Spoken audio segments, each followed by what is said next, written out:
over 100 years ago, 1897 to be precise, a girl named Virginia O'Hanlon, a little 8-year-old girl, had a problem.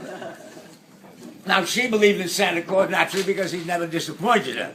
But some of the kids in school said, there's no Santa Claus, so she came and said, Daddy. Now, he was even a little evasive on it. Now, in the O'Hanlon family, when there was a problem with a word, the dictionary, spelling or something, they would call or write the Sun, a newspaper, question and answers. And she said, Daddy, I'm going to write the Sun. He says, good idea, that'll give you the right answer. So, Virginia sat down and wrote the Sun. Now, the letter found its way into the hands of Francis P. Church. He was one of the editors who was with the New York Times for 20 years, ran the Civil War, worked the Civil War, and now whenever there was a controversial subject, they always gave it to him, and this indeed was a controversial subject. So he couldn't disappoint her, and he had to answer her question promisingly, honestly, and promptly. So he sat down and began to write what would become the most famous editorial in journalistic history.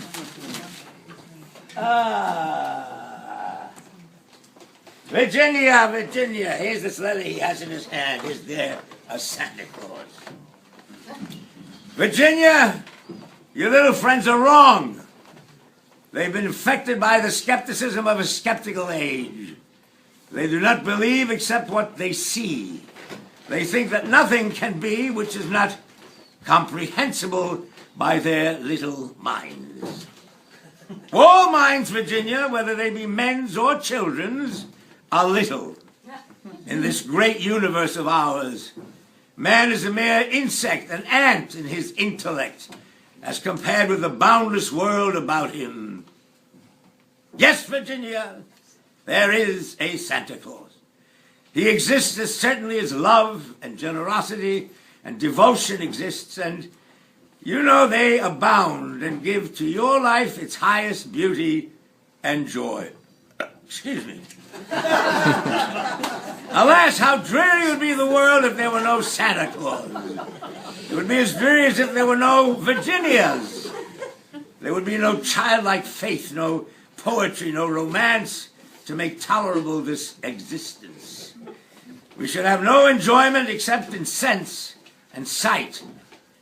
The eternal light with which childhood fills the world would be extinguished. Not believe in Santa Claus? You might as well not believe in fairies. Now, you might get your papa to hire men to watch in all the chimneys on Christmas Eve to catch Santa Claus. But even if they did not see Santa Claus coming down, what would that prove?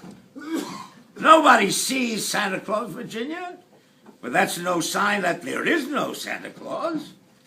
The most real things in the world are those that neither children nor men can see. Did you ever see fairies dancing on the lawn, Virginia?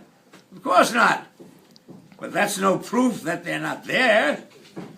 Nobody can conceive or imagine all the wonders there are, unseen and unseeable, in this world. You may tear apart the baby's rattle and see what makes the noise inside.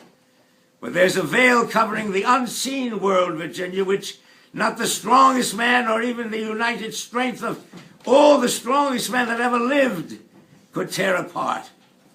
Only faith, fancy, poetry, love, romance can push aside that curtain and view and picture the supernal beauty and glory beyond. Is it all real? Ah, Virginia! In all this world, there is nothing else real and abiding. No Santa Claus? Thank God he lives, Virginia, and he lives forever. 1,000 years from now, Virginia, nay, 10 times 10,000 years from now, he will continue to make glad the heart of childhood. Bravo.